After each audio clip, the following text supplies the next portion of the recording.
Hello students, welcome back to Shakuntala tutorial. आज हम सच्चिदानंद राउतराय संपर्क में आलोचना करबा एमसीक्यू डिस्कशन करबा। फर्स्ट क्वेश्चन देखिनबा, सच्चिदानंद राउतराय केउंठारे जन्म ग्रहण करथिले? गुरुजंग, बाणपुर, कलंडपाल, विश्वनाथपुर। आंसर हबो गुरुजंग।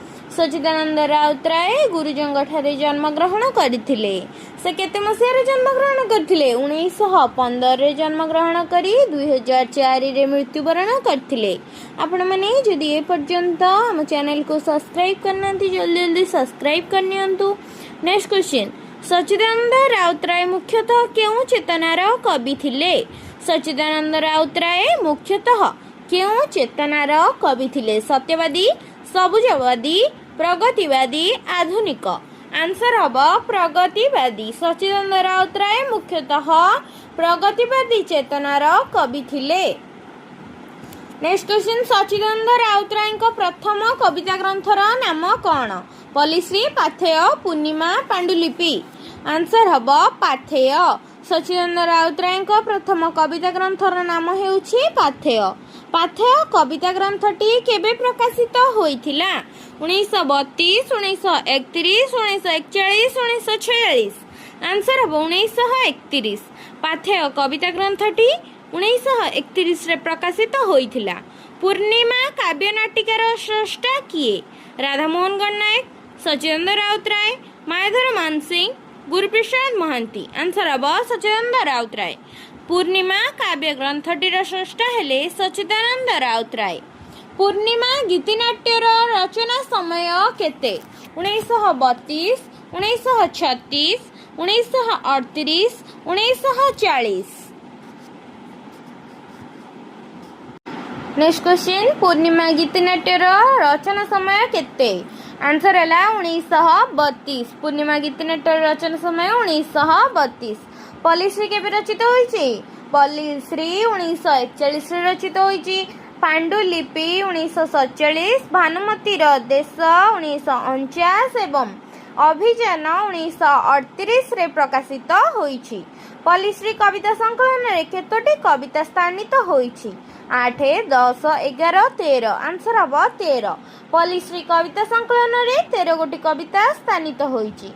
छोट मोर गाँटी और ग्राम्य श्मशान कविता द्वय कवि सच्चिदानंद राउतराय केउ पुस्तकरु संकलित होईची? बाजीराउत, पल्लीश्री, पांडुलिपि, पाथेय। आंसर हम पल्लीश्री। छोट मोर गाँटी और ग्राम्य श्मशान कविता द्वय कवि सच्चिदानंद राउतराय पल्लीश्री पुस्तकरु संकलित होईची। अभियान और रक्त शिक्षा आदि कविता ग्रंथ रे सच्चिदानंद राउतराय केउ रचना परिलक्षित हुए? वास्तववादी, रोमांटिक, प्रगतिवादी, प्रतीकवादी। आंसर हम प्रगतिवादी। अभियान और रक्त शिक्षा आदि कविता ग्रंथ रे सच्चिदानंद राउतराय प्रगतिवादी चेतना परिलक्षित होइथाय। स्वगत केबे प्रकाशित होईची? स्वगत 1958, बाजीराउत 1941, हसंत 1958, चित्रग्रीव 1935।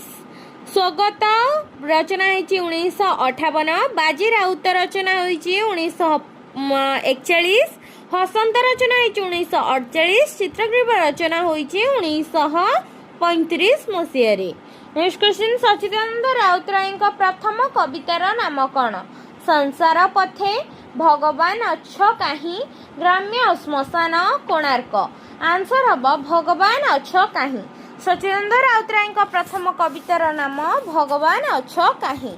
भगवान अछ काहीं कविता 1930 मसीह केउ पत्रिका रे प्रकाशित होइतिला? नवीन, आधुनिक, दिगंत, डगर। आंसर हम नवीन। भगवान अछ काहीं कविताटी 1930 मसीह रे नवीन पत्रिका रे प्रकाशित होइतिला। नेक्स्ट क्वेश्चन, कोणार्क कविताटी कवि सच्चिदानंद राउतराय केउ कविता ग्रंथ रे गृहीत? पाथेय, पल्लीश्री, पांडुलिपि, अभियान। आंसर हम पांडुलिपि। कोणार्क कविताटी कवि सच्चिदानंद राउतराय पांडुलिपि कविता ग्रंथरु गृहीत। पांडुलिपि कविता संकलन को कवि केउ दुईटी पर्याय रे विभक्त करिसेंती? धळा और लोहित, पीत और लोहित, धूसर और लोहित, धळा और धूसर। आंसर हम धूसर और लोहित।